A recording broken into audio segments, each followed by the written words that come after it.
I've been a pretty ardent defender of Spider-Man 3. It is a film that I think is very maligned. There are legitimate criticisms, but I don't think it's bad at all. And it's actually one of the only times where the internet has convinced me that something was not good. But I don't tend to cave into, I guess, going with whatever the popular opinion is on something anymore.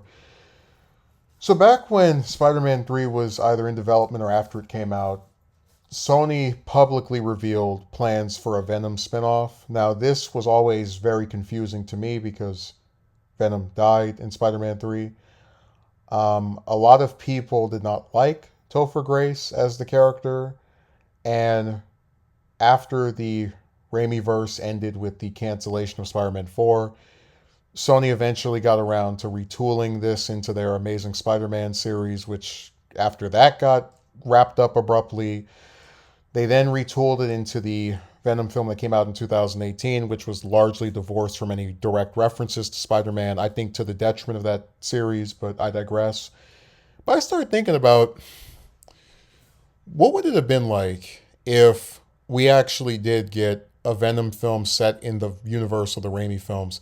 Now, the first thing I should say is that there is a real tragedy to Sam Raimi, a horror director, not finding Venom interesting, saying he lacks humanity.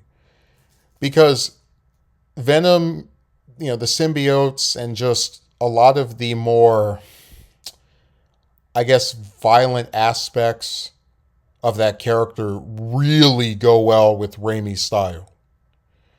But okay, if we're going off of creating something from the groundwork of Spider-Man 3, we first have to retcon his death, which is easy. We can simply say that when that explosion happened, um, Eddie was teleported or otherwise not actually caught in the explosion. That there was some piece of the symbiote somewhere else and it morphed him into that portion of it. If you want to do that, any writer they can always find a way to bring a character back. They look at No Way Home, for example.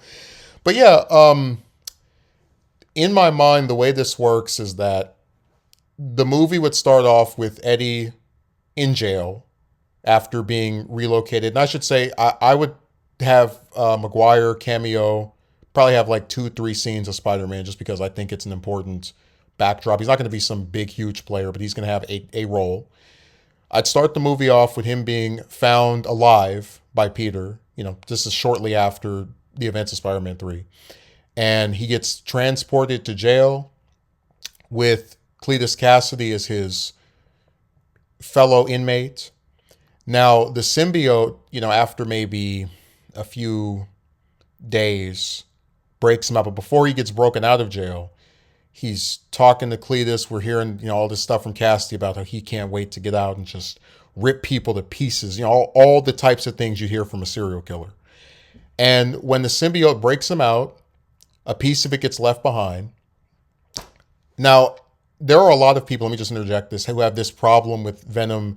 There are people who say they prefer Venom to be a villain versus being a hero. And I'm going to just say this, and I'll probably sound like an elitist.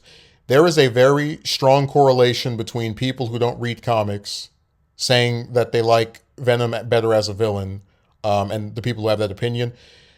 And the reason I lump them in that way, and I'm not saying everyone who, whatever, is that if you read comics, there's a very clear arc for Venom where he's always shown to have some redeeming qualities.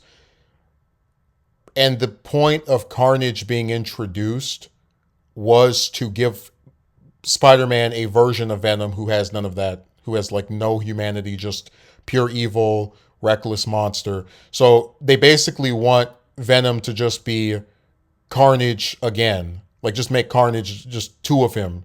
That's all. That's just a little tangent I'm going on. But anyways, after Venom's released with the symbiote and he's free, he's going around. He's hunting for Spider-Man. He's looking for him. But then he starts hearing whispers. It could be from the symbiote. It could be from news reports. People being hacked up into pieces. all types of mayhem just going on. And at first he thinks this is the work of a symbiote, but I'm, as far as I can tell, there's only one symbiote, the one I have on, or at least that's what he thinks. So as he's doing his own little investigations, trying to figure out what's going on, he discovers that Carnage is a thing. That Cletus Cassidy was given a piece of the symbiote that came off of him, and now he's going around slicing people up. Now, initially, he's like, well, he's not really in my way. It's not, I guess, that big of a deal. But then his conscience, and this is something people who watch Spider-Man 3 they'll probably pick up on. So, like, the bad qualities of Eddie, the Spider-Man 3 version, were that he, was fine with stealing pictures, doing stuff to get by that's like really scummy. But we're never really given a reason to, what's the way of putting it? Think of him as some irredeemable monster. So initially he rejects the call. He's like, I'm not going to, get involved with stopping some other symbiote from doing what they want to do. But then as he's sitting there and he's thinking, should innocent people really die because I don't want to get involved? And he decides to postpone his desire to get back at Peter and take out Carnage. And I should also say one of the other deviations here is that because Carnage is too good of a villain to just, throw away after one movie. I know that's kind of how the Raimi series was, where it's one villain per movie and then you're done. I would have Venom find a way to either absorb Carnage back into his symbiote or do something else to get rid of the symbiote from him and then put Cassidy back in jail. But I would certainly not kill him off. But after this final confrontation, Venom Eddie decides, I don't need to get revenge, at least yet. I'm content with just having the symbiote, having this thing that seems to care about me. I've seldom ever had anyone that has cared about me, and we're gonna figure some things out. And then, if we want to get back at Spider-Man, we'll do it on our own time. He's not worth obsessing over in such a way. I have something more than just blind, seething revenge and hatred. And also, I should say that in the few scenes that we get of Maguire as Spider-Man, it's only going to be a few scenes.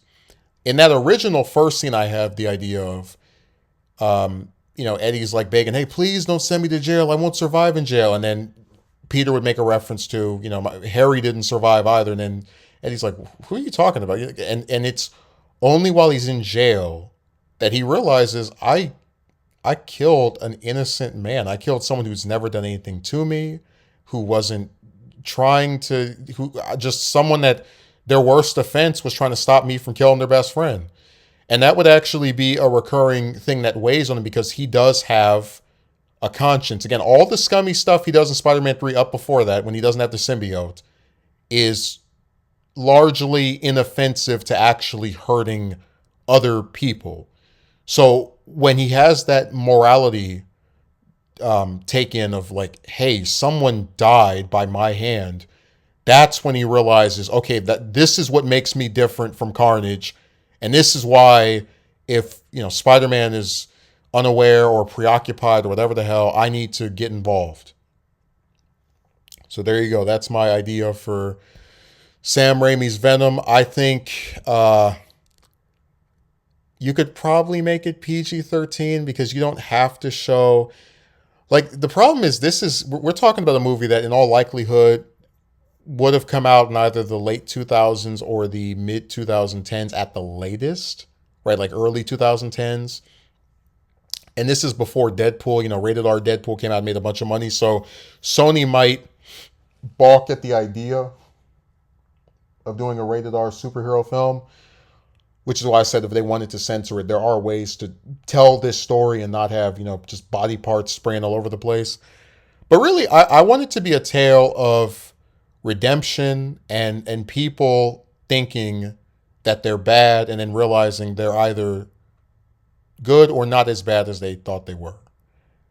And it would be a way of him learning, responsibility in his own manner.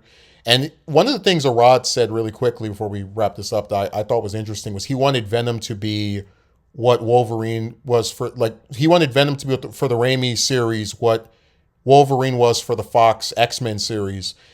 And it's such a good comparison because obviously Venom is not as, I don't think, as popular as Wolverine, but Venom is the really only Spider-Man character besides Peter, at least, before, Miles eventually showed up, who could have their own thing, own villains and whatnot. So this could end up being a trilogy of itself. I think this serves as like a nice backdrop for a decent one-off movie if you're not going to make any more.